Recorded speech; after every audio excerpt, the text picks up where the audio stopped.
तो नमस्ते दोस्तों, इसके पहले हमने देखा थ्रॉटलिंग कैलोरीमीटर।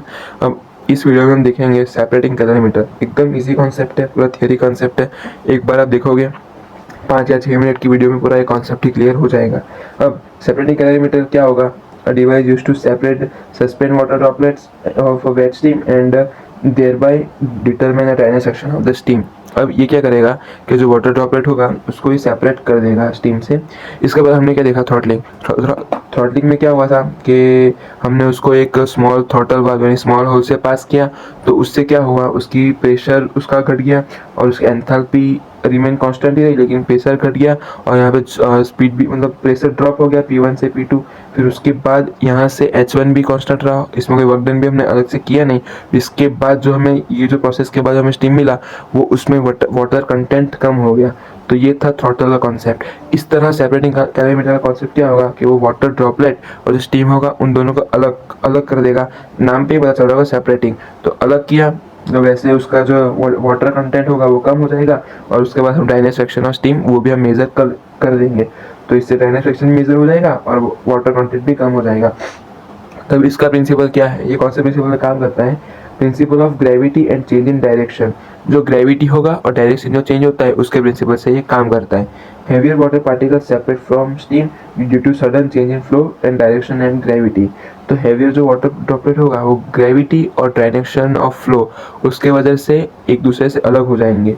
तो ये है इसका प्रिंसिपल। अब प्रिंसिपल अप्लाई कैसे करते हैं वो हम देखते हैं। जिसका एक सिंपल कंस्ट्रक्शन है। यहाँ से स्टीम एंटर हुआ। अब यहाँ पे ये जो है ये पोर्शन है, यहाँ पे हम स्टीम एंटर हुआ। फिर उसके बाद यहाँ पे हम क्या कर रहे हैं कि ये वो जो वाटर कंटेंट होगा वो वाटर यहाँ पे यानी ग्रेविटी की वजह से वाटर पूरा यहाँ पे आया। फिर जो वाटर में जो स्टीम होगी वो स्टीम यहाँ से पूरी अलग हो जाएगी और वो अलग होके यहाँ से हम एग्जॉस्ट कर लेंगे। फिर उसके बाद एग्जॉस्ट करने से पहले यहाँ पे हम स्टीम का एक बार जो प्रेशर है वो हम माप लेंगे। यहाँ पे हम स्टीम का प्रेशर माप लिया। फिर उसके बाद क्या होगा, जो प्रेशर या टेम्परेचर जो मापना वो हम यहाँ पे माप लेंगे। फिर उसके बाद यहाँ पे हमें मिलेगा, यहाँ से स्टीम अलग हो जाएगी और ये जो नीचे यहाँ पे बचा वो वाटर बचा। तो ऐसे वाटर ग्रेविटी की मदद से वाटर हम अलग कर लिया और यहाँ से पूरी स्टीम बाहर चली जाएगी यानी स्टीम और वाटर दोनों अलग हो जाएगा। फिर उसके बाद जो यहाँ से हमें स्टीम मिलेगी वो स्टीम क्या होगी? सुपर हीटेड यानी एकदम गर्म ज़्यादा होगी। सुपर हीटेड के साथ साथ उसका टेम्परेचर मतलब वाटर जो वाटर कंटेंट है वो तो कम हो ही जाएगा और साथ में हमें जो मेजर करना है ड्राइनेज फ्रैक्शन एक्स वो भी हम मेजर कर लेंगे। तो steam inlet from boiler, steam आई बॉयलर से, a chamber with a baffle plates और जिगजैग पाथ। इसे हम बेफल प्लेट यानी या जिगजैग पाथ भी हम इसको बोलते हैं। फिर water collected chamber at the bottom, यहाँ पे वाटर कलेक्ट हो जाएगा। बेफल प्लेट्स यहाँ पे हमने सेट की होगी। फिर उसके बाद steam outlet at the top, यहाँ से स्टीम आउटलेट यानी स्टीम यहाँ से निकलने का जो रास्ता होगा वो। अभी वर्किंग यानी काम कैसे करता है वो हम देखते हैं।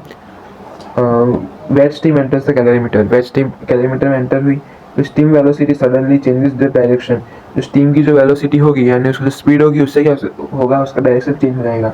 अब heavier water droplets can not follow the steam path, लेकिन जो वाटर ड्रॉपलेट हो गए स्टीम ऊपर जाएगी वो उसका डायरेक्शन होगा, लेकिन जो वाटर ड्रॉपलेट हो गए वो ग्रेविटी के कारण नीचे बैठते जाएंगे। तो उससे क्या होगा, water droplets get separated and collected at the bottom. उससे जो वाटर ड्रॉपलेट हुए वो सेपरेट हुए और बॉटम में कलेक्ट हो गए। तो relatively dryer stems come out from the outlet.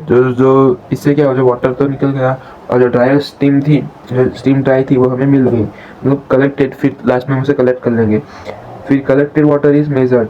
अब जो वाटर हमें मिला उसको हम मेजर कर लेंगे और उसे हम जो ड्राइनेज फ्रैक्शन इक्वेशन है मास ऑफ स्टीम WS यानी mass of steam living the calorimeter और WW यानी mass of water living the system. तो इसमें हम उसकी वैल्यू पुट कर देंगे और डायरेक्ट हमें एक्स यानी ड्राइनेज फ्रैक्शन मिल जाएगा। एकदम इजी कॉन्सेप्ट था। अब इसको यूज़ करने के एडवांटेजेस क्या है? कॉस्ट कम होती है और सिंपल कंस्ट्रक्शन है। कुछ धारने मारने इसमें सिंपल पूरा था प्रोसेस, लेकिन अच्छा था, बढ़िया समझ आ गया। फिर इसके रिमूव लार्ज वाटर पार्टिकल, और जो लार्ज बड़े बड़े वाटर पार्टिकल होते हैं वो भी रिमूव कर देगा। इसकी लिमिटेशंस क्या थी? इसकी लिमिटेशंस है can't remove very fine water particle, बहुत जो फाइन वाटर पार्टिकल होंगे वो ये रिमूव नहीं कर पाएगा, और एक्यूरेसी थोड़ी कम होती है, और not reliable for very wet steam, बहुत ज़्यादा वेट स्टीम होगी तो वहाँ ये काम नहीं करेगा। तो वीडियो अच्छा लगा हो, इसके बाद हम देखेंगे कंबाइंड, उसमें थ्रॉटलिंग और जो सेपरेटिंग है दोनों का साथ में कंसेप्ट होगा। वीडियो अच्छा लगा तो लाइक करो और चैनल सब्सक्राइब करो। धन्यवाद।